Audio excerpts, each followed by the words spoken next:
Amén, ahí fuerte, salude a 2 a 3 personas. Yo le invito a que usted pase más adelante porque tenemos una hermosa presentación que queremos disfrutar con usted. Así que por favor acompáñeme para que no se pierda. Las pantallas son hermosas, pero para la dimensión de la iglesia son un poco pequeñas, así que voy a necesitar su ayuda para que usted me acompañe y pueda leer conmigo la presentación. Pero puesto de pie, como es costumbre, vamos a adorar a nuestro Señor. Hemos cantado unas canciones que nos gustan, que nos encantan, pero voy a pedirle que ustedes me acompañen en una adoración para que juntos también podamos levantar una alabanza, ¿verdad? Y hay una canción hermosa que dice: Dios está aquí, aleluya, tan cierto como el aire que respiro. A ver, sígame. Tan cierto como la mañana se levanta, tan cierto como yo le hablo. De nuevo, pero vamos por acá para que calentemos acá.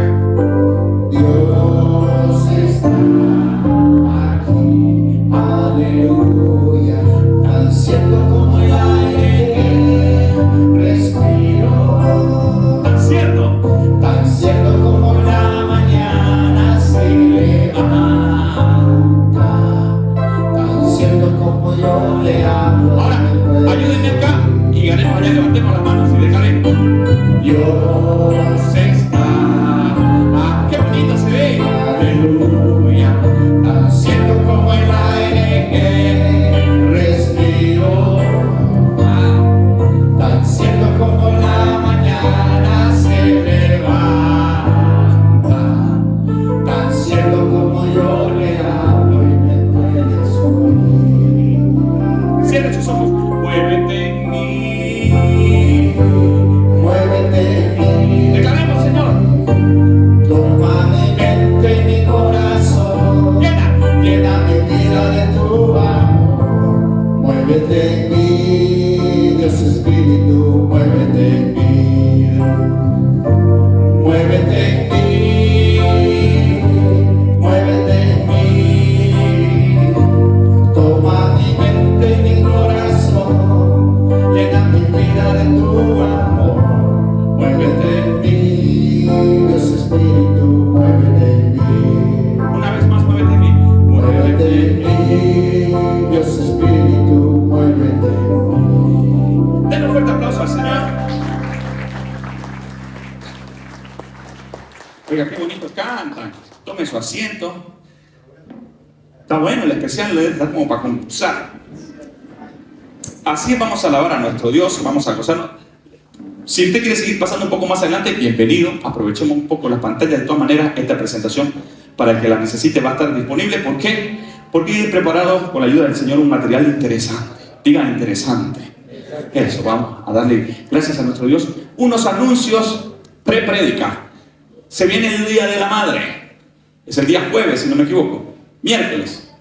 Nosotros nos vamos a reunir el día sábado. Diga sábado, eso para que lo escuche y se acuerde, para que lleve a su mamá. Sábado a las... ¿Qué hora, Canelito, le ponemos?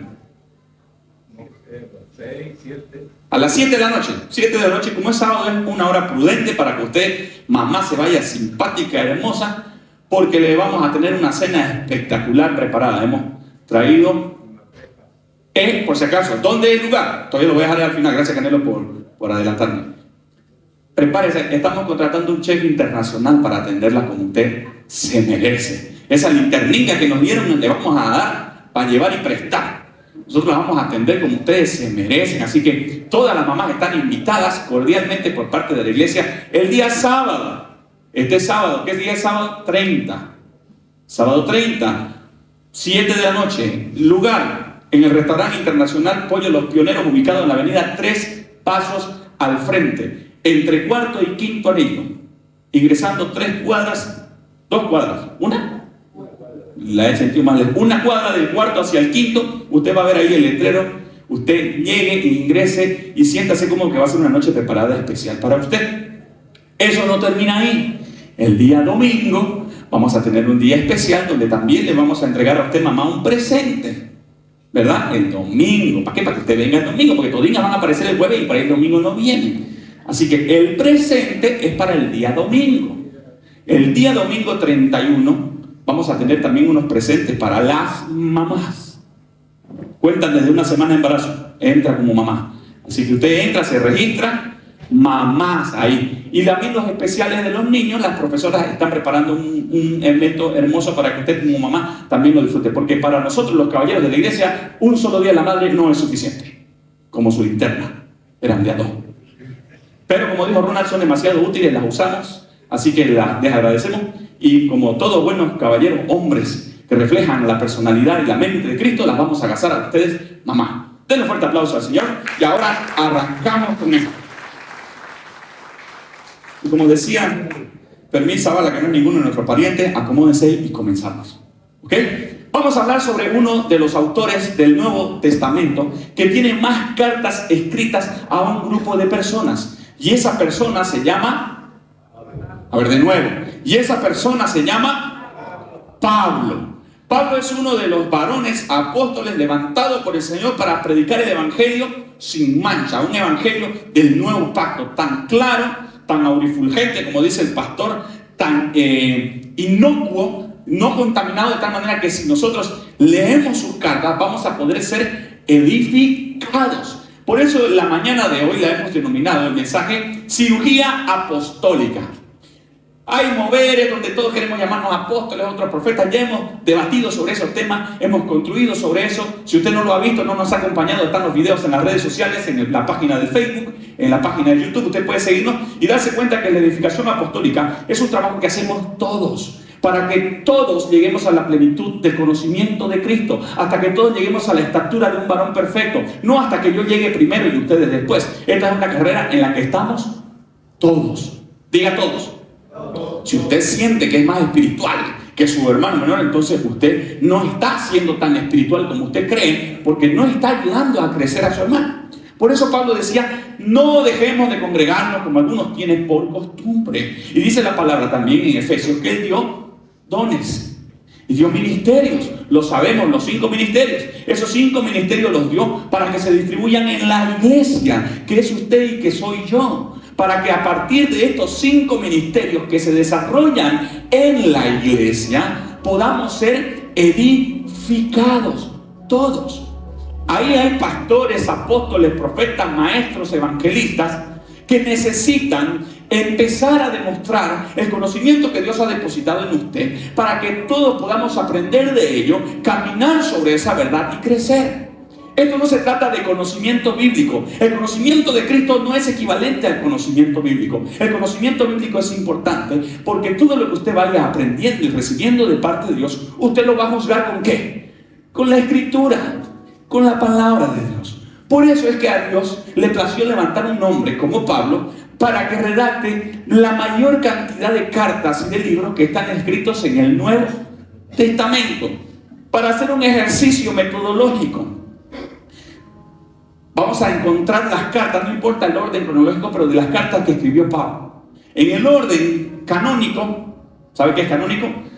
Génesis, Éxodo, Levítico, Número, Deuteronomio, vamos a entrar al Nuevo Testamento. ¿Cuál es la primera carta canónica que encontramos? No cronológica, canónica.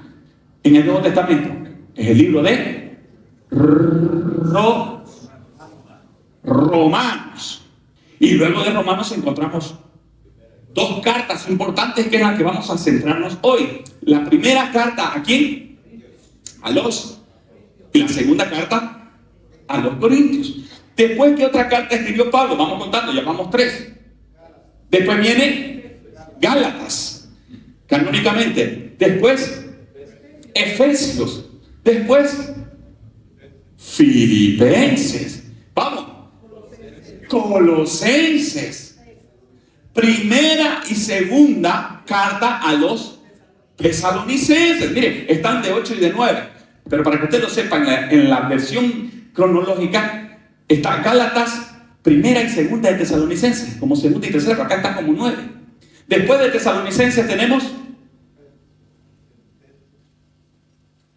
vamos, ahí la tienen, la primera página de su Biblia. El que tiene página Biblia en físico todavía, tiene ahí. Y hay una carta que es muy debatible, la 10ª, que es la carta a los hebreos. Esa es una carta que fue escrita y ya la analizamos, ya la estudiamos se le atribuye al apóstol Pablo, pero no de su puño y letra, porque la redacción, la forma, no es similar al carácter paternal y pastoral que tenía Pablo con todos aquellos que eran los, no es remitente, porque él es remitente, el que sería el receptor de ese mensaje. Entonces, vamos a empezar con estas dos cartas, de primera y segunda carta a los Corintios, para entender quién era Pablo. Para que usted sepa, Pablo era un hombre del Señor. No era un hombre del Señor al inicio, era una creación de Dios, y era un hombre que había sido estudiado a los pies de un hombre que se llamaba Gamaliel. Era un hombre que conocía las leyes, era un hombre que había estudiado las escrituras, la Torá, las profecías, lo dominaba todo. Era un varón celoso de las escrituras. Él se presenta como fariseo del fariseo. Ahora, el fariseo es un término cultural o ¿qué se llama cuando uno pone una palabra, pastor, y quiere ofender con esa palabra? No es onomatopeico, pues tiene su nombre, usted lo busca en Google, se me fue. Pero ahora a los fariseos se les llama, se lo culturizó y se le dio una terminología actual para aquellos que son, defina conmigo, si yo le digo a alguien que es un fariseo, esa persona la denominamos en nuestra cabeza, la entendemos como hipócrita, como un falso, como un religioso, como un legalista, leguleyo, ¿verdad? Como decía Arjona, como doña Carlota, que hablaba de Dios y le pinchó 10 pelotas, ¿verdad? Mala, como dice el de Chaplin, Juana, fariseo, una persona. Y Pablo se presenta ahí como fariseo de fariseo. En ese momento no era tan peyorativo, esa es la palabra, peyorativa. No era tan despectiva como tal, porque era un título tan honorífico que se había desarrollado luego de que Israel salió del cautiverio de Asiria. En esos 400 años, la pelea de los macabeos, y luego entra Israel como un pueblo, se levantan estos fariseos, estos que hacían y enseñaban la ley, estos que habían estudiado la Torá, aquel libro que Moisés había escrito al salir del Éxodo, y lo dejó ahí escrito para que sea lecturado y enseñado a los hijos y los hijos de los hijos de Israel. Ese libro que en algún momento se perdió y un rey lo encontró, y cuando lo encontró rasgó sus vestiduras y llamó al pueblo a una plaza para que le pueda leer las escrituras, y el pueblo se arrepintió, puso ceniza sobre su cabeza, hicieron duelo, se pusieron de rodillas y pidieron perdón a Dios. No les duró mucho, como muchos de los arrepentimientos que hemos tirado nosotros en nuestra vida. Señor, nunca más vuelvo con eso. Y ahí está, como el amor quinceañero, ¿verdad? Ya no vuelvo con él, ya no vuelvo con él. Llega con una rosa de 2 pesos que se arrancó en un jardín, se le presenta y usted vuelve y lo perdona, ¿verdad? Ese es el arrepentimiento. Viene Pablo, fariseo de fariseo, pero él se toma particularmente luego de la resurrección de Cristo, porque Jesús de Nazaret, aquel varón judío nazareno que caminó en sus pies polvorientos, ya que nos gusta un poco la poesía, ¿verdad? Caminante por las polvorientas calles de Jerusalén, nunca tuvo un contacto con Pablo. Por lo menos las escrituras nos permiten ver que no se conocieron. Es más, Pablo afirma: yo no lo conocí en la carne. Pero el testimonio llegó hasta este varón de que había un judío nazareno que se había ganado el favor del pueblo y la fe de muchos hombres, yendo en contra de las escrituras, que se levantó como un movimiento hasta ese momento político contrario al movimiento fariseo religioso que gobernaba el templo, que era el movimiento político que regía a Israel cautivo en Roma. Entonces él se toma voluntariamente el llamado para empezar a poner un orden y capturar y encarcelar y asesinar a todos aquellos que se denominaban discípulos, digan, discípulos de Jesús, a los que se los conocía como los del camino, aquellos que en Antioquía se los conoció como primera vez por cristianos. Toda esta enseñanza teológica por la misma ofrenda, hermano. Así que si usted sacó un poquito y quiere dar después, no se preocupe, puede seguir dando su ofrenda. Caballeros, paguen su cuota. De aquí arriba les voy a decir quiénes no han pagado. Entonces también necesitamos eso ahí, una pausa, para que usted no se duerma y diga: ay, caramba, no pagué. Está ahí Pablo tomando las cartas, va a hacerse firmar cartas y empieza a perseguir. Dentro de sus grandes capturas hubo un varón al cual él participó en la presencia de él, no sé si físicamente o a través de sus escritos, pero él dio su anuencia, su voto a favor para que asesinen a un hombre llamado Esteban. Ese era Pablo. Era un sedicioso, era uno temerario, ¿verdad? Más temerario que estos de la Unión Cochala, ¿no? Que están queriendo ir a desbloquear por las pruebas. Ese era Pablo. Era un temerario. Así era. Malísimo. Dicen por eso que el veneno viene en frasco pequeño. Pablo era pequeño. Dice que su nariz era leña. Es más, en la carta a los Corintios, cuando él va en su visita, que ahora lo vamos a ver, la gente se burla de él por su falta de personalidad. ¿Cómo sería el pobre? Pero cuando hablaba, cuando escribía, lo hacía temblar de miedo. Ese era Saulo de Tarso en ese momento, no Pablo. Y después de haber dado su anuencia para que lo maten a Esteban, él estaba camino a Damasco, debido a buscar a qué otro cristiano. Estaba buscándolo a Frank, seguro por ahí, a Bernardo, estaba buscándolo a la hermana Graciela por ahí, ¿verdad? A Sandra. Buscaba a algún creyente que todavía tenía su Biblia en físico en la mano y no en el celular. Estaba por ahí buscándolo a Marco, buscándolo a la hermana Martioli. A ver quién estaba como creyente por ahí haciendo un TikTok en vivo predicando acerca de Cristo. Y estaba camino a Damasco. ¿Quiere hablar con? Perdón. Estaba él camino a Damasco cuando entonces aparece una luz. Oiga, ¿dónde aparece esa luz primero? Para que la conozcamos. En Juan capítulo 1. Y si quieren irme a otro comienzo, lo voy a Génesis capítulo 1, versículo 3. Y dijo Dios, sea la luz. Y se apareció la luz, que era Cristo, porque eso dice Juan capítulo 1, y lo refrenda Pablo en Hechos. Y se le apareció y le dice, Pablo, o Saulo, ¿no? Porque todavía no era Pablo. Saulo, ¿por qué a mí? Él no estaba persiguiendo a Jesús, él estaba persiguiendo a sus discípulos.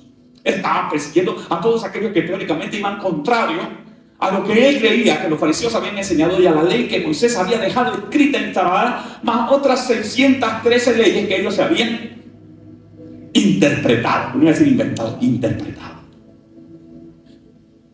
Pero dice, ¿por qué me persigues? Moisés no entró a la tierra prometida, lo aprendimos hace 2 domingos, porque él se enfadó con el pueblo, porque no daba su cuota para el día de la madre, y agarró y le habló a la roca, y en vez de hablarle a la roca le dio para su palazo a la roca, y la roca botó. Y por causa de esa desobediencia, de esa desaveniencia, de esa propia exabrupto, dañó a la roca y no entró a la tierra prometida. Y la roca era Cristo. Y ahora en usted está Cristo. Por ende, yo no puedo maltratarlo a usted, por eso, por favor, ponga su cuota.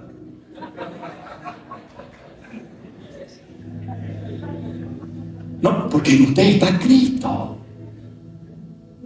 Por eso debemos amarnos los unos a los, orando los unos por los, confesando los pecados los unos a los.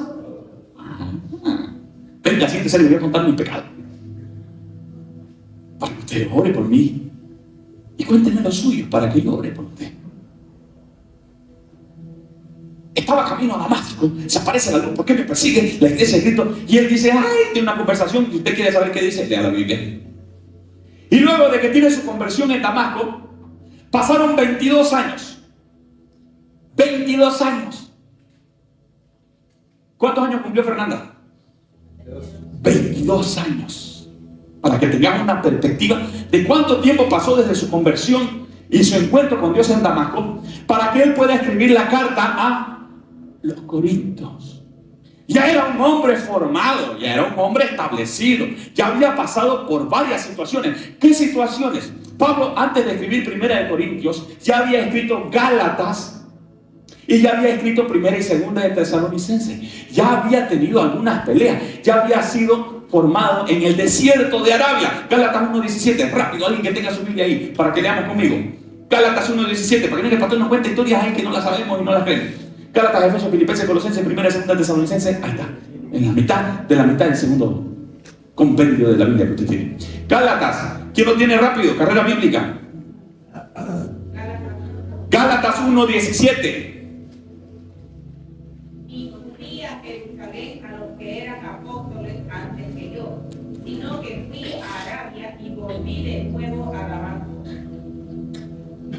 Póngame la presentación ahí, gracias a usted me va haciendo ese alta, está buenísimo, ahí está. Ni subí a Jerusalén todavía donde estaban los apóstoles, sino que me fui a Arabia a formarse. Luego de que se formó en Arabia, entonces, versículo 18, ¿qué dice después? Después de que estuvo en Arabia, ¿Cuánto tiempo pasó en el desierto él después de que estuvo ahí? Recién subió a Jerusalén a presentarse con los apóstoles. 3 años subió a Jerusalén. Para ver a Pedro y permanecí con él 15 días. Ahí en esos 15 días se armó el revuelo que vos leíste, Sergio Pablo, en la Biblia. Ahí se empezaron a discutir y a pelear, a ver si tenían que ponerle más carga o no a los judíos y a los gentiles, si tenían que circuncidarse o no. Y tuvieron un desacuerdo, dice, no, pequeño ahí. Y tuvieron, ese fue Gálatas después. Tuvieron ahí una discusión hasta que todos dicen, hoy vamos a sacar una conclusión en este concilio apostólico y solamente vamos a decirle a los que se conforman ahora a la iglesia junto con nosotros que se abstengan de ¿qué cosa? De fornicación, de adulterio, de sangre y de ahogados. Está ahí escrito en la Biblia, Hechos 15, para que usted lo lea. Después de ese concilio, después de que Pablo se forma en Arabia, luego que tiene un encuentro con el Señor, no, él se presenta como apóstol. Aquí estoy, yo soy también un apóstol. No, él tiene un periodo de formación. Cuando el Señor Jesucristo fue bautizado y el Espíritu Santo cayó sobre él y dijo, este es mi hijo amado en quien tengo complacencia, dice que inmediatamente el Espíritu trasladó ¿a dónde? Al Señor Jesucristo. Al desierto para que sea probado. Y ahí tuvo su encuentro con el Mr. Satan. Y ahí tuvo su tentación. Pablo también fue llevado al desierto. Luego de que salió formado del desierto, va y se sube a Jerusalén después de 3 años y tiene su primera discusión apostólica. Y luego de que tiene esa discusión apostólica, en Gálatas capítulo 2, versículo 11, una página después, él sube, después de que se encuentra en Antioquía un mover cristiano, y se empieza a discutir nuevamente ¿con quién? Con Pedro, con el Peter. Con Peter Pan, porque no quería compartir el pan con los gentiles. Él al principio estaba gozoso. Como el pastor cuando usted lo visita, venga a visitarlo. No sabe qué sacar de la casa para invitarte a comer ahí. Y de allá la pastora lo mira, una mirada nomás.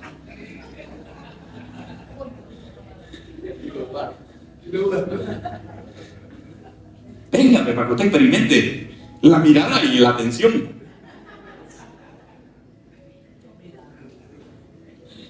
¿Le gusta? Venga pues, todos los domingos. No se pierda el mensaje. Y luego de que se discute con Peter Pan, porque Peter Pan no quería comer con los gentiles, se apartaba porque llegaban los apóstoles de la visita a Antioquía para ver cuál era el mover apostólico que estaba sucediendo en esa ciudad donde se estaban manifestando por primera vez los cristianos. Entonces Pedro se vuelve otra vez judío y quiere comer solamente con la mesa redonda, pero no allá, con los del tercer patio. Entonces Pablo mira eso y dice Gálatas 2, 11, 14. ¿Qué dice? Fuerte y claro. Pero cuando Pedro vino a Antioquía, le resistí cara a cara, porque era de condenar.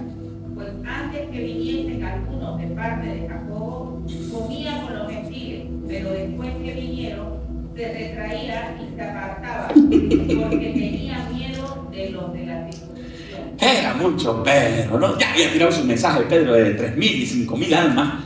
Ya había tirado su primer pelea con Pablo. Luego hace las paces con Pablo, se encuentra en Antioquía. Estaba Santiago, el hermano Jesús, como pastor de la iglesia, levantado como líder en Jerusalén, y venía a ver lo que sucedía en Antioquía. Y como supo que venían, ¿verdad? El tipo se volvió otra vez a poner la corbata, la camisa adentro, el pantalón, a ser el fariseo, el pastor. Al que dijo, ¿cómo debe verme así? Y Pablo lo vio y lo condenó. Tuvo su segunda discusión. Pablo ya venía de defender con los Gálatas a todos aquellos que venían a querer engañar al pueblo. Gálatas insensatos. ¿Quién nos fascinó? ¿Quién nos endemonió? ¿Quién nos hechizó? ¿Quién nos embrujó? ¿Quién nos convenció? Machavas para que caiga el presidente, decían, ¿no?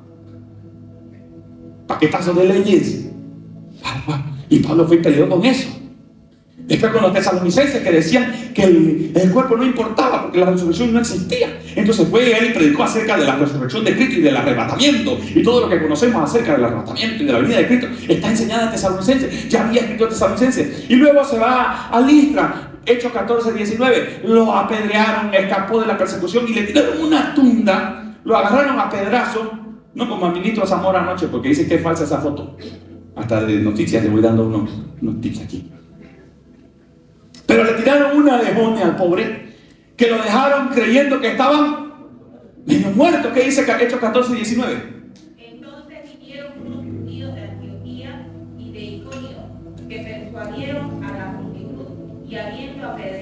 Pablo le arrastraron fuera de la ciudad pensando que estaba muerto.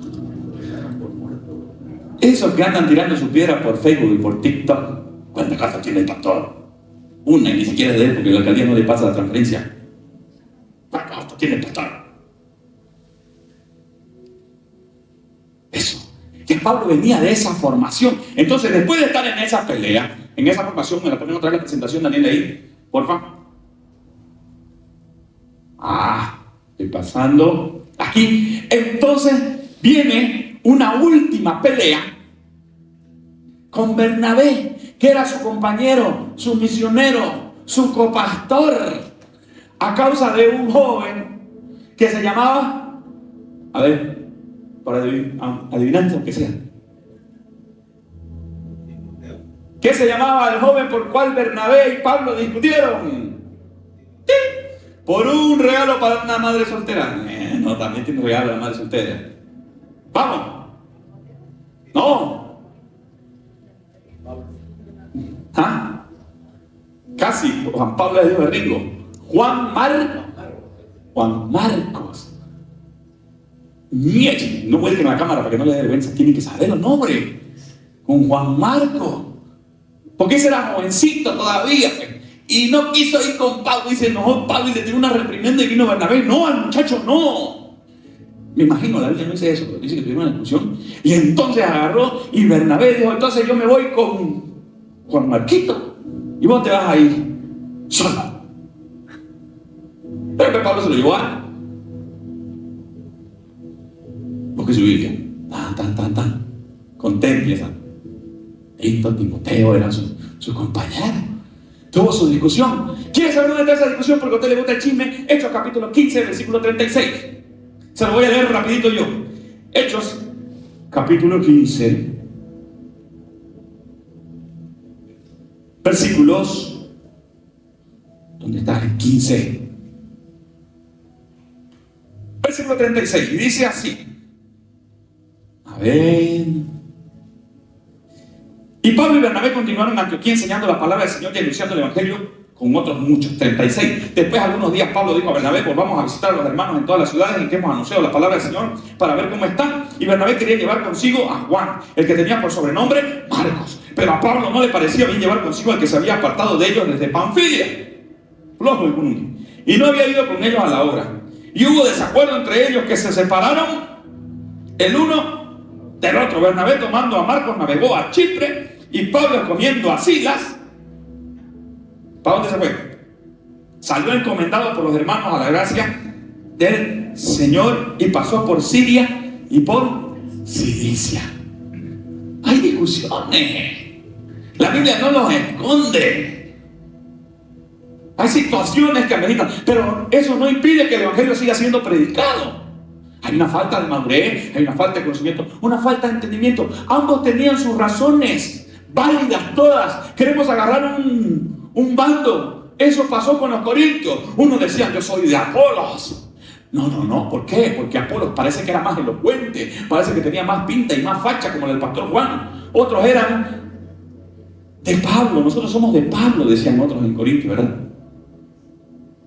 Eso era más como el pastor Esteban, menos simpático, pero más. Y habían otros que decían, no, nosotros somos de Pedro. Y pasó esa situación.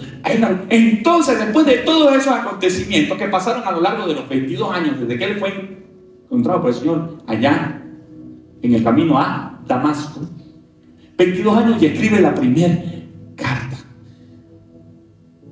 Antes de escribir la primera carta, porque nosotros creemos que Corintios es la primera carta, si usted mira la lectura de esa primera carta, usted se va a encontrar que hay una carta anterior a esa primera carta a los Corintios. Y antes de esa primera carta a los Corintios, Pablo salió en un viaje misionero. Para ser exacto, su segundo viaje misionero. Y entonces llega a los Corintios y se queda ahí 18 meses, un año y medio clavado. Y ahí funda la congregación, la eclesía, parte del cuerpo de Cristo que estaba en Corinto. Luego de que forma Corintios, Pablo sale a un tercer viaje misionero y durante esa salida él encuentra y escribe una carta. 1 Corintios capítulo 5, versículo 9, se lo voy a leer rápido. Él luego de formar la iglesia se va y dice: os he escrito por cartas que no os juntéis con los fornicarios. No absolutamente con los fornicarios de este mundo, con los ávaros, o con los ladrones, o con los idólatras, pues en tal caso sería necesario salir del mundo. Más bien os escribí que no os juntéis con ninguno que, llamándose hermano, que sea parte de la iglesia, fuere fornicario, o avaro, o ladrón, con el tal, ni aún comas. Él había mandado una carta anterior a 1 de los Corintios. Vamos a llamar la carta A. Porque a él le llegó el chisme de que la iglesia se estaba contaminando como se habían contaminado aquellos corintios. ¿Por qué los corintios eran tan complicados? Porque en Corintios se encontraba el templo de la diosa Afrodita. Era la diosa del sexo. Entonces, como ellos habían sido formados bajo el principio del dualismo platónico, porque Platón ya había pasado por ahí con su filosofía, donde decía que la materia es mala, que el cuerpo es malo, pero lo espíritu es bueno. Entonces ellos creían que eran creyentes buenos porque tenían a Cristo y creían en el espíritu, pero con su cuerpo le daban rienda suelta al placer, sobre todo al placer sexual, porque era una ciudad bastante sexual. A tal punto que en 1 Corintios él corrige un problema porque se había metido en la iglesia un hijo de un padre que vivía con la mujer de su padre. Póngale el nombre que usted quiera ya. Entonces Pablo les había mandado una carta, les dije: ya les escribí por carta que no se junten con los avaros ni con los fornicarios. Pero no hablo con los avaros y fornicarios del mundo, de los que están afuera, porque si no tendríamos que habernos sacado del mundo. De los que les estoy hablando es que no se junten con ningún hermano que, llamándose cristiano, creyente, evangelista, hijo de Dios, que ama a Dios y que con su hecho lo niega a veces. Con eso ni coman. Uy, de dura la carta. Esa fue la primera carta, dura, una reprimenda tremenda. Luego hablamos de 1 Corintios, donde hay un desarrollo completo que es importante estudiarlo. Luego de escribir 1 Corintios, él escribe, ¿verdad? No escribe, hace una segunda visita. La primera fundacional, una carta correctiva, que la carta primera de los Corintios, que es la que podemos estudiar. Luego de 1 Corintios, la situación no se resolvió ni con la primera carta ni con la primera carta de los Corintios. Entonces Pablo dijo: tengo que ir allá y voy a ir a verlo en presencia, qué es lo que está pasando. Y a eso se la denomina teológicamente la visita dolorosa. ¿Por qué? ¿Qué pasó en esa visita dolorosa? 2 Corintios capítulo 2 versículo 1, se lo leo.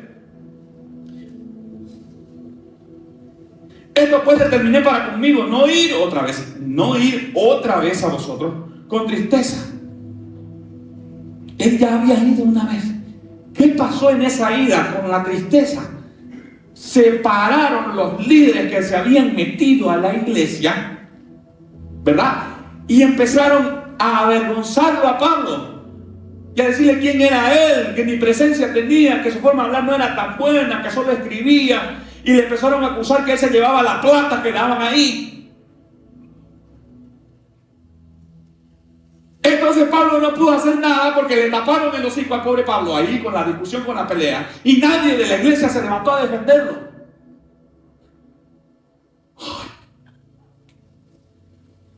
Al pobre Pablo Juan le han dividido la iglesia unas 3 veces. La congregación, pues la iglesia del cuerpo de Cristo, nadie la puede dividir. Y nadie de la congregación se levantó para defenderlo. Pero estamos hablando de Pablo, no hermano. Pablo, nadie se... Entonces, ¿qué hizo el pobre Pablo? Agarró sus cosas y se volvió. Pero luego en esa visita que tuvo, que no fue efectiva, él en el dolor escribe una tercera carta. ¿Me está siguiendo, verdad? Bueno, se lo voy a repetir ahí. Una tercera carta. 2 Corintios capítulo 2, versículo 3. Dice así: y esto mismo os escribí para que cuando llegue no tenga tristeza de parte de aquellos con quienes me debería gozar, confiando en vosotros todos, que mi gozo es el de todos vosotros. Él escribió una tercera carta. Después de la visita les manda una carta, y esa tercera carta se la manda con Tito. Esa carta la lleva Tito, se la lee a los hermanos en Corintios. Me voy a ir al capítulo 7. Segunda de Corintios, capítulo 7, busque su celular o busque su Biblia. Capítulo 7, versículos 6 al 8. Y dice: pero Dios, que consuela a los humildes, nos consoló con la venida de Tito, y no solo con su venida, sino también con la consolación con el que él había sido consolado en cuanto a vosotros, haciéndonos saber vuestro gran afecto, vuestro llanto, vuestra solicitud de mí, o solicitud por mí, de manera que me regocijé aún más. Esa tercera carta recién causó un efecto en la iglesia de los Corintios, porque Tito la llevó y les habrá dicho: pues oye, ustedes se pasan con el pobre Pablo. Y se las leyó la carta, dice, y ellos se arrepintieron y lloraron y le dijeron: andad y sale, que lo necesitamos, que lo queremos, que es nuestro pastor. Entonces Tito llega gozoso donde Pablo, se encuentra con Pablo y le dice: mira, la carta causó efecto. La tercera carta, una que no hemos conocido más que algunos destellos que menciona 2 Corintios. Y cuando lee la carta, Pablo se regocija cuando conversa con Tito, y entonces le manda una última carta que tenemos registrada en las Escrituras, que es la segunda carta a los Corintios. Y empieza ya a edificarlos como padre. Es una carta bastante emocional, un sube y baja de emociones, una montaña rusa, donde les enseña y los amonesta y luego los habla como hijos. Y luego hace una intervención y dicen: ahora voy a ir yo en persona para todos aquellos que hablan para mí, a ver si tienen la autoridad con la que hablan. Y yo personalmente les voy a hacer frente cara a cara. Como cuando usted lo mandaba a su hijo al colegio y decía a la directora que si no te hace caso, voy a ir yo personalmente. Un creyendo de autoridad. Ese fue Pablo. No hemos entrado todavía en el contexto de las cartas, pero para poder entender lo que pasaba con Pablo y lo que Pablo quería decir, quería enseñar, quería transmitir, manifestar en su carta, hay que estudiarlo completamente todo, para saber que el Pablo que le habla a los Corintios no es un Pablo recién convertidito. No, es un Pablo formado, ya debatido de la fe, debatido con los apóstoles acerca de la doctrina, del amor, de la formación de la iglesia. Entonces habla con una iglesia que tenía conocimiento real de Dios, porque era una iglesia llena de dones, diga dones. Era una iglesia que vivía de milagro en milagro, de campaña en campaña evangelística tremenda. Pero como dijo el pastor, pues es un evangelio donde es liviano, donde no importa lo que haces con la carne, pero si crees en Dios todo es bueno. La iglesia se va a poblar. Pero cuando viene el evangelio, que es real, que es pesado, que es sólido, que dice que ninguno que llamándose hermano, ¿verdad? Y da, porque no existe una formación de hijo de Dios si no hay un cambio en la realidad de la persona. Si usted siga practicando el pecado, entonces el tal no es hermano, el tal no es hijo de Dios. Porque el que es nacido de nuevo, nueva criatura es. Todas las cosas y las obras muertas de la carne son viejas. Eso no implica, pastor, que a partir de ahora no tengo que pecar. Es una lucha activa ahora, porque se le activa en la conciencia a usted para poder decir: ahora ya no puedo cometer este pecado. Porque antes la conciencia no estaba activada para saber qué era lo bueno y lo malo. Y perdónenme si hago esta comparación, pero ¿cuántos han sido antes, con todo el respeto, creyentes bajo la formación del catolicismo?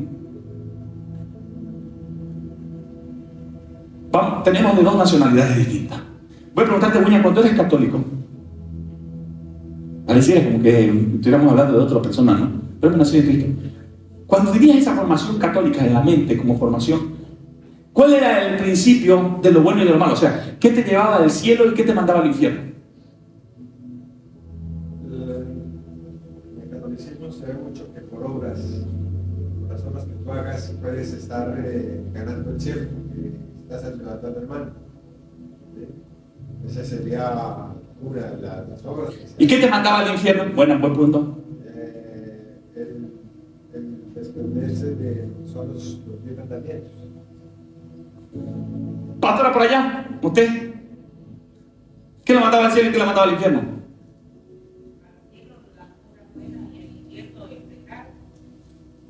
Él, pero pastor, en eso creemos nosotros, ¿no? Pero ¿cómo uno se limpiaba del pecado cuando cometía pecado? La confesión, Ave María, Padre nuestro. ¿Y está? ¿Había culpa? ¿Sensación de culpa después? Pero pastor, entonces usted me dice que nosotros cristianos tenemos que vivir con culpa. No, porque hay una verdad espiritual completa, pero mal entendida. En cambio, los creyentes venimos: hermano, tiene que sentirse culpable, tiene que doblar rodillas, tiene que sentir. Cuando hay una realidad, el hijo pródigo viene y dice: Padre, pecado contra el cielo y contra ti, ya no soy digno de ser llamado tu hijo. Parece, vení acá, parate, cabezón. Vení, peluquero, no a este lechudo. Pónganle un anillo en su costado, maten el mejor becerro, hagan fiesta y pónganlo en el mismo lugar que antes. Pero antes, en esa formación, no había peso de agradar a Dios. Es más, yo tenía un pase y salvo donde el curita tenía que ir para que él me dé, claro, la absolución.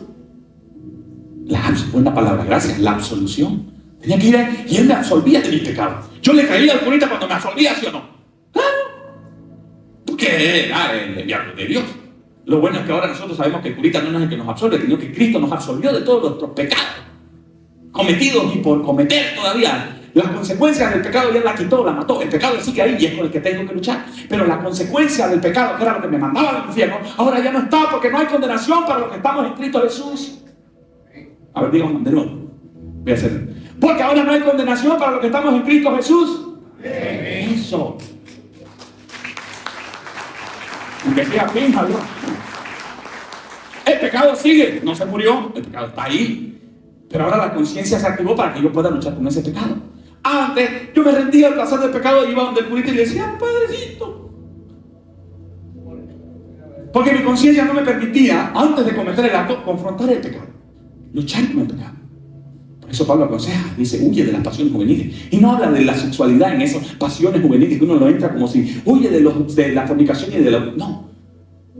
Está hablando de la formación como persona, como autoridad. Le está dando una recomendación a Timoteo porque Timoteo iba a ser el pastor. No, porque había problemas en Timoteo para hacer problemas sexuales. A pesar de que la iglesia de Corintios tenía problemas sexuales. Pero él iba más allá del contexto, a la formación real, para que no juzgue solamente con el corazón que es carnal humano, sino que juzgue conforme al espíritu, para que juzgue conforme a la palabra. Eso le enseñaba Pablo a Timoteo. Entonces nosotros, antes de conocer a Cristo, porque él ya nos conoció desde antes de la fundación del mundo, pero antes de nosotros ya tener un ida y vuelta con Cristo, no podíamos luchar con nuestra conciencia del pecado, porque nos gustaba y lo hacíamos, y algunos lo seguimos haciendo. Pero al hacerlo, ya nuestra conciencia se activa y nos dice, cuidado, alto, warning, ding, ding, ding, ding, ding, ding, peligro. Entonces uno, ya conscientemente peca. Porque antes la fornicación era como el perro, ¿no? Esa es la cosa que le damos a uno, es que mi amor, los hombres somos como el perro. Claro, es un instinto natural de macho. Perdónenme que le dé a los machos, pero también hay de ese. Pero ahora que estamos en Cristo, ahora ya no podemos hacernos lo que no sabíamos. No sé qué me pasó. Estaba caminando en la gracia y ¡pum! Me caí. No. Es que no me di cuenta. Estaba caminando en la gracia. No. Cuando uno está en Cristo, cuando comete el pecado, lo comete conscientemente. Por eso el Señor Jesucristo dice, la ley dice que cualquiera que adultere o fornique, ¿verdad? Pero yo digo ahora que cualquiera que en el pensamiento solamente desee o codicie una mujer, el tal ya pecador. Porque ahora, por eso la consecuencia, por eso la alta traición, por eso ahora nuestra conciencia nos alumbra, nos alimenta, nos alerta, nos dice lo que estamos haciendo. Por eso Pablo llevó una carta para decirle, oye, cabezones, ustedes que están creyendo que son perros antes, ya no son como los perros ahora. Porque en ustedes hay una nueva mente. 1 Corintios capítulo 2, la mente de Cristo está en ustedes. Entonces, por ende, no pueden practicar el pecado. De tal manera que ahora su cuerpo, que ustedes creen que el cuerpo es insignificante porque Platón les enseñó que la materia es mala, mas lo espiritual es bueno. Déjenme decirles que lo carnal, que es su cuerpo, es el templo del Espíritu Santo. Y usa la palabra para templo, la palabra naos. Diga naos. Now, right now. No, naos. Que significa lugar santísimo. Para los judíos, el lugar santísimo era el lugar del templo donde estaba reservado en el antiguo pacto para que solo el sacerdote, que era el sumo sacerdote, entre una vez, y donde estaba la presencia de él. Ahora, su cuerpo, les dice Pablo, es equivalente a ese lugar. Ese es el lugar santísimo donde está la presencia misma de Dios, el Espíritu Santo. Por ende, cuando ustedes van y se ponen a fornicar, a adulterar y a practicar con avidez toda clase de pecado, ustedes están forzando a ese lugar santo a contaminarse. Oiga, cuando los babilonios se llevaron y vinieron y conquistaron el templo, empezaron a plantar unos mojones, unos machones de acera que eran sus dioses, y habían prostitutas en el templo, en la iglesia. Y había un cuarto construido para que tengan relaciones en la iglesia que se había levantado en ese tiempo. Y Pablo vino y le corría a los corintios después y le dice: su cuerpo es templo. Oiga, hermano, su cuerpo es templo. Todo lo que hace usted y cualquier pecado que comete, enseña Pablo, no lo afecta a usted moralmente ni físicamente, porque los otros pecados se cometen fuera del cuerpo, pero la fornicación y el adulterio se cometen en el cuerpo. Entonces ahí hay riesgo de todo lo que usted quiera. Pasamos por los biológicos, este es ese. Si usted no sabe qué es, busque enfermedades de transmisión sexual. Quiere ir por lo corpóreo, lo pilla el marido de ese y lo deja como charque. La sociedad lo escracha. Aparece en TikTok y en Facebook. Y si por allá, por misericordia y gracia de Dios, su pareja lo perdona y la sociedad olvida, sigue la parte espiritual. Porque algo de esa persona contaminada de pecado se sembró en usted como una semilla, pero no de trigo, sino de cizaña.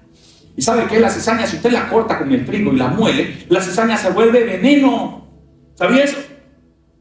Por eso el Señor Jesucristo dice que no cortemos la cizaña, que dejemos que crezca el trigo, y con la cizaña, que cuando ya el trigo crezca se va a ver sus granos, y ya la cizaña, que es muy parecida cuando está creciendo al trigo, se va a ver edificada como tal, y entonces Dios va a mandar a sus ángeles, que son los segadores, y van a cortar la cizaña para que cuando coseche el trigo salga puro. ¿Me está siguiendo? Dígame amén ahí. Eso. Ese era Pablo, estaba corrigiendo. Hermano, el cuerpo es templo del Espíritu Santo. Y 1 Corintios capítulo 1, y 1 Corintios capítulo 2, ¿verdad? Y empieza la cirugía. Entonces, del primer capítulo al cuarto capítulo de Corintios, los primeros 4 capítulos, empieza a hablar con aquellos que tenían la idolatría intelectual, aquellos que se creen que saben. No, pastor, yo no quiero escuchar un mensaje porque todo lo que está hablando ya yo me lo sé. No lo escucho a ese hermanito porque sus mensajes son tan suaves o son tan someritos que ya yo lo sé. No lo voy a escuchar a ese otro hermanito porque el otro día confundió Damasco con Camino de Maús. Están esos que creen que saben. No me enseñes porque yo soy más Biblia que vos. No me enseñes porque yo tengo 20 años más cristiano que vos. No me enseñes porque yo soy hijo del pastor. Lo que usted quiera. Empieza con el capítulo 1 aclarando, le dice: ¿qué? Escucha que ustedes son yo de Pablo, yo de Apolo. Uno es Cristo y uno sembró, el otro regó, pero es Dios el que da el crecimiento. Y capítulo 2, y ahora dejen de pensar con ese pensamiento intelectual, racional, humano, diabólico, que lo que cree es que ustedes van a tener más poder mientras más saben y van a estar por encima de los demás por causa de su conocimiento. Déjenme decirles que no. Porque ahora el que quiere hacer autoridad tiene que servir, de tal manera que a ustedes ahora ya no está la mente carnal, ni el pensamiento platónico, ni el reconocimiento filosófico, sino que en ustedes habita la mente de Cristo, capítulo 2. Y desarrolla el capítulo 2 diciéndole: vosotros tenéis la mente de Cristo. ¿Y cómo sabemos lo que piensa y quiere Cristo? Lo sabemos porque tenemos su espíritu, y producto de ese espíritu tenemos la revelación de su mente.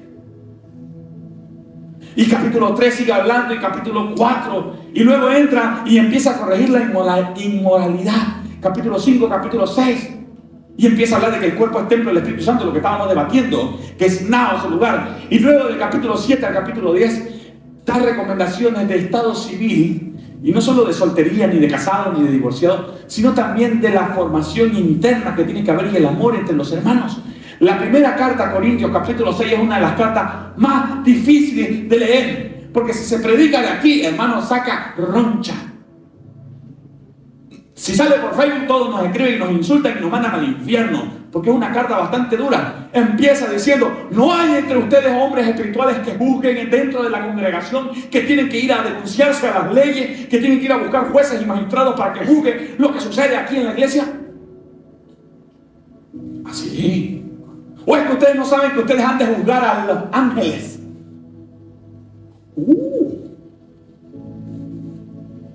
Y ustedes, fornicarios, adúlteros, ¿no saben que eso es templo del Espíritu Santo?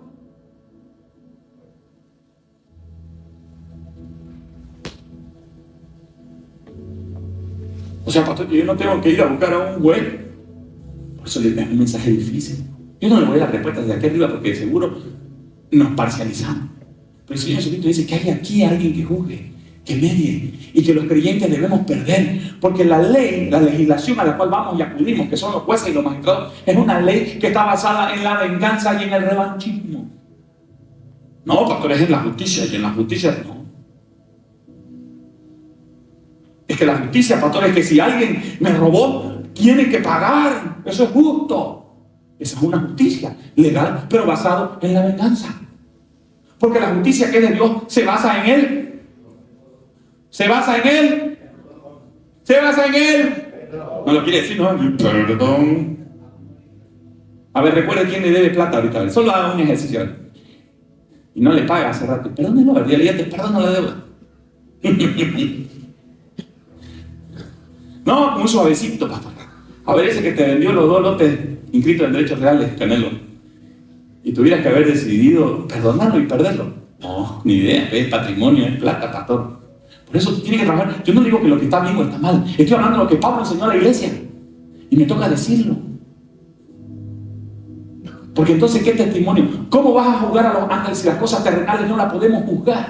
Y el juicio que Dios nos manda a jugar con su juicio de amor y perdón. ¿Por qué? Porque cuando yo perdono al que me debe, cuando yo perdono al que me ofende, cuando yo perdono al que me engaña, cuando yo perdono al que me maltrata, cuando yo perdono a aquel que me hace daño, entonces yo estoy actuando bajo la ley de Cristo y entonces juzgo a las tinieblas, porque dice Pablo que no tenemos potestades contra sangre ni carne, sino contra potestades, contra huestes celestiales, contra gobernadores de este siglo, contra huestes de maldad que viven en las regiones celestes, que son todos esos ángeles que vienen y manifiestan y manipulan la cultura para que haya daño, venganza, revanchismo y justicia desde la vista y punto de vista del hombre.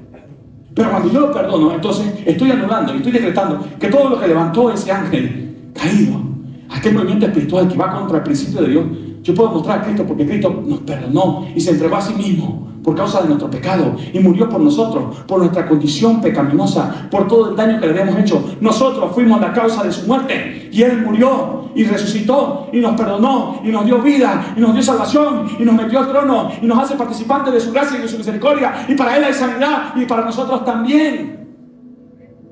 Claro, no nos gusta, voy a dejarlo ahí, voy a seguir pasando más adelante porque a mí me cuesta. Pero esa es medida, esa es la formación que Pablo estaba haciendo en los Corintios. Y es la formación que Dios quiere traer a usted, para que usted ahora lea 1 Corintios capítulo 6 y sea usted con el Espíritu Santo y el Señor ahí. Pero pastor, allá, el Espíritu Santo y el Señor. Ya yo le di las herramientas básicas, cuál es la justicia de Dios. Ahora ahí entiéndase en el Espíritu con Cristo. Allá vaya a discutirle que tan loco que usted lo va a perdonar para el que hizo. Allá con él, arréglese con él, no conmigo. Yo aquí soy el mensajero, como Tito dejé la carta y salí corriendo.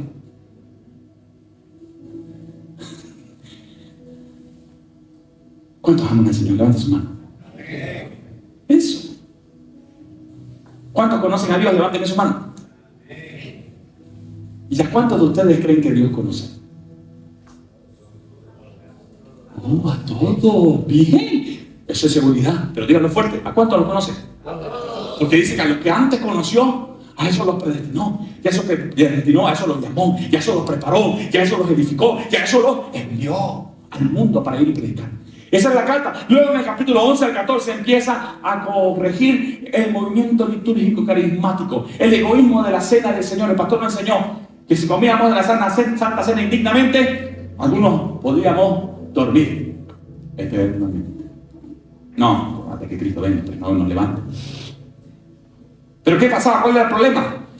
Que venían los ricos de Corinto y se embriagaban con el vino y se llenaban con el pan. Y no esperaban que lleguen los pobres para compartir con ellos. Parecidito a las 12:30 del día, lugar Los Pioneros, mesa blanca, redonda, al frente del mostrador, donde usted compra 8 cuartos y solo le dan 4 cuartos de pechuga porque no trae de a 2 pechugas el pollo. O 4 pechugas. Entonces usted empieza a servir las pechugas y empiezan a pelearse quién quiere las pechugas y tomar las pillas de una pavo. Y se empiezan a jalar los pelos por la pechuga porque tiene más carne. Y le dejan la rabadilla a los otros. Eso pasaba en los Corintios con la cena del Señor. Se comían ellos primero, no importaba si alcanzaba o no alcanzaba. Claro. Hicimos cuenta, eran 35 madres cuando hicimos la cuenta para el Día de la Madre. La pastora me sigue dando nombres, vamos por 42.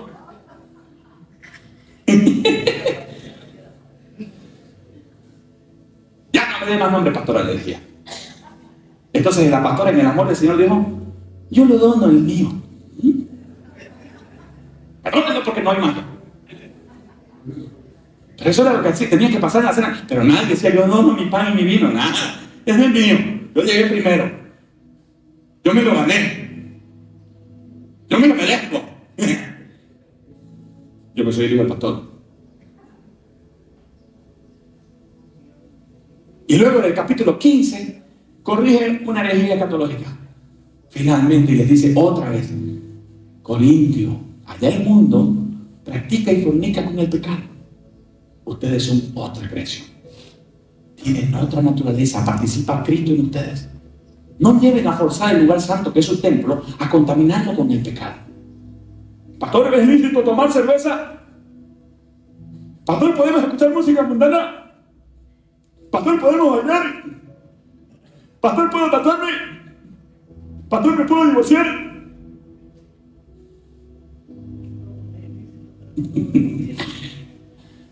Son templos de Dios. La mente de Cristo está en ustedes.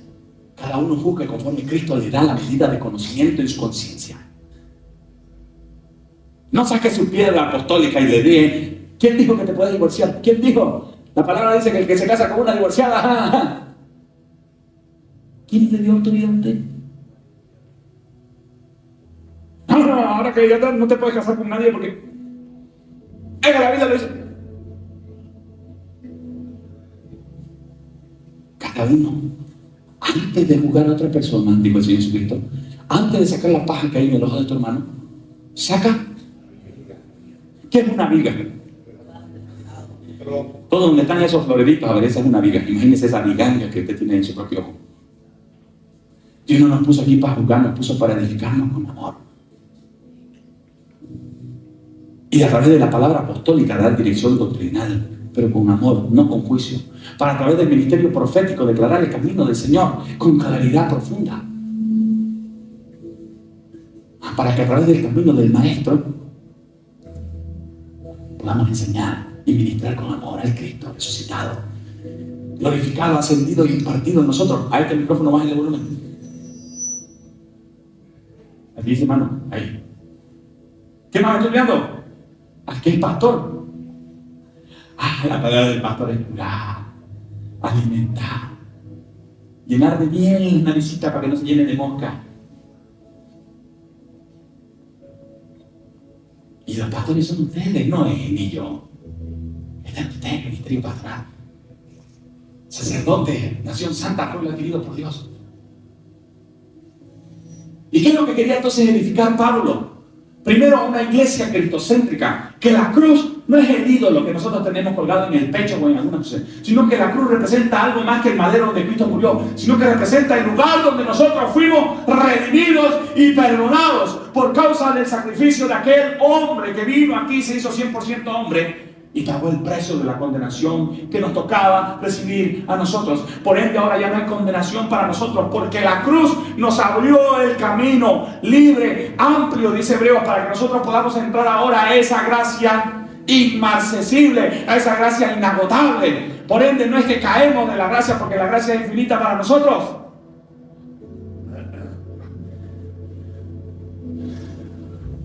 Y Cristo no está dividido, hermano. No venga aquí porque yo creo que Cristo enseña así. No, que yo estoy con los pastores que creen que uno se cae de la gracia. Y no, que yo creo que la gracia y el amor es infinito. Cristo no está dividido. Está impartido en usted como vida. Y cada vez que usted come el pan y toma del vino, la muerte del Señor está proclamando para usted, recordando que Cristo murió por usted y que ahora ya no hay condenación. Y vivir en libertad es lo mejor, porque si digo libertad, seréis verdaderamente libres, dice la palabra.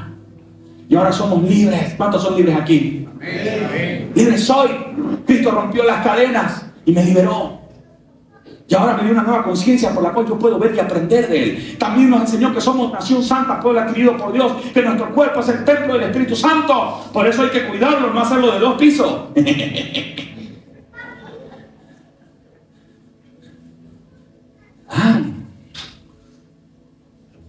ahí, doblando rodillas. Cuidadito tus piecitos donde andan. Cuidadito tus ojitos lo que miran. Cuidadito tu boquita lo que habla en el estadio, Esteban. Es que son malos los del único, hermano, perdónenme. A menos ese Chema Valverde. Cuidadito tus oídos, lo que escuchas, préstale los oídos así. Por eso no es bueno que usted vaya de iglesia en iglesia. No porque hay mala doctrina, y aquí solo hay sana doctrina, sino porque en un lugar Dios lo plantó para que usted crezca. No vaya por ahí de iglesia en iglesia. Pero pastor, eso no es malo. No, no es malo. Pero su formación tiene que estar aquí asegurada, porque a Dios le plació formarlo aquí para que usted crezca. No vamos a discutir lo que enseñan allá, porque todos somos el cuerpo de Cristo. Allá hay una medida de administración. Pero el problema es que si usted va allá y come un poco de ese trigo, pero hay cizañas de por medio, en vez de que sea beneficioso para su espíritu, le va a dar cólico espiritual. Le va a dar una pancreatitis espiritual. Porque usted no está preparado para eso. Porque aquí hay una dosis de proteína calculada para usted. Como ahora está de moda entrar en cetosis, que es el momento en que uno consume su propia grasa, nosotros estamos en cetosis espiritual. Ahora nos estamos comiendo el pecado que hay dentro de nosotros, por medio de la palabra, que hay un alimento con proteína pesada para usted, con el conocimiento para que usted tenga, para que entonces usted pueda ejercitar su cuerpo espiritual en Cristo, y entonces toda esa grasa de pecado se vuelva haciendo fit y usted sea un cuerpo espiritual, que pueda tolerar la presión, que pueda tolerar la prueba. A ver, pues ahorita lárguenlo a Frank que corra 300 metros plano en pique. Puede que lo haga y llega, pero después, a mí, dígame. Con San Pablo empezamos a andar en bicicleta. La primera quería morirme, pero cuando vamos ejercitando el cuerpo va adquiriendo destreza, resistencia. Y uno aprende a respirar. El Espíritu Santo es neuma. Es vida. Hay que respirar. Por eso cuando usted está practicando algún deporte, trabajando, haciendo algún ejercicio de fuerza, usted necesita aprender respiración. Cuando usted tenga la prueba en la tribulación, usted necesita respirar para meter más espíritu de Cristo en la vida y para que el cuerpo sea fortalecido y entonces la carne sea doblegada y entonces usted agrade y adora al Señor. De tal manera que si usted abra su boca, usted sea una carta abierta que pueda ser leída por los que están alrededor de usted.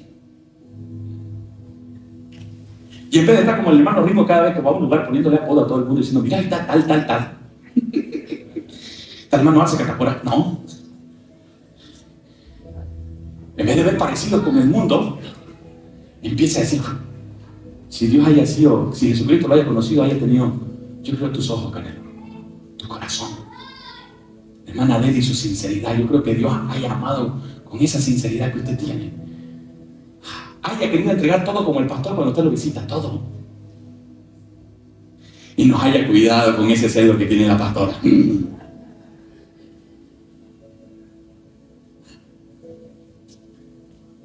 Haya tenido tu sonrisa, tu fe, para ser sana, en nombre del Señor.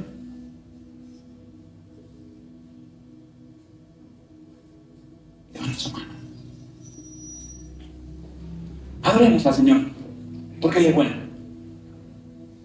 porque para siempre es su misericordia. Levanta una oración ahí. Yo no voy a orar por usted. Yo sé que el Señor está tocando su corazón hoy. Lo siento porque está tocando el mío. Adore, levanta una oración. Hable con su boca, confiese. Dice la palabra que el que confiesa con su boca, ese alcanza misericordia y vida eterna. Porque con el corazón se cree para justicia, pero con la boca se confiesa para vida eterna. Adore, gracias Señor. Gracias por permitirnos estar firmes. El que quiere estar firme, mire que no caiga, pero hoy estamos en Cristo, Señor. Porque sabemos que tú has resucitado y nos has dado vida. Hoy somos parte de ese cuerpo. Hay caos, Señor, en nuestras vidas todavía, pero tú ordenas todo conforme a tu misericordia. Te amamos y te bendecimos, Señor. Te honramos, te adoramos, te exaltamos, Señor. Gracias por conocer, gracias por restaurar, gracias por amarnos, gracias por escogernos, gracias por darnos el esposo que tenemos, gracias por los hijos que nos diste, gracias por los padres que me tocaron, gracias por mi trabajo, Señor. Ese que me saca de quicio, Señor, mi jefe, gracias por él. Gracias por mis empleados. Oh, gracias, Señor, por él. Gracias por la economía que me da. Gracias por la necesidad. Gracias por el micro, Señor, por el auto, por el alquiler, por la casa propia. Gracias, Señor, por todo. Gracias, Señor, por la abundancia de pan en mi mesa. Gracias, Señor, por la necesidad de pan en mi mesa. Gracias, Señor, porque me perdonaste. Y gracias, Señor, porque me diste la fuerza para perdonar también a aquel que me ofende. Gracias, Señor, porque tu Espíritu me da fuerza, Señor, para resistir al pecado. Gracias, Señor.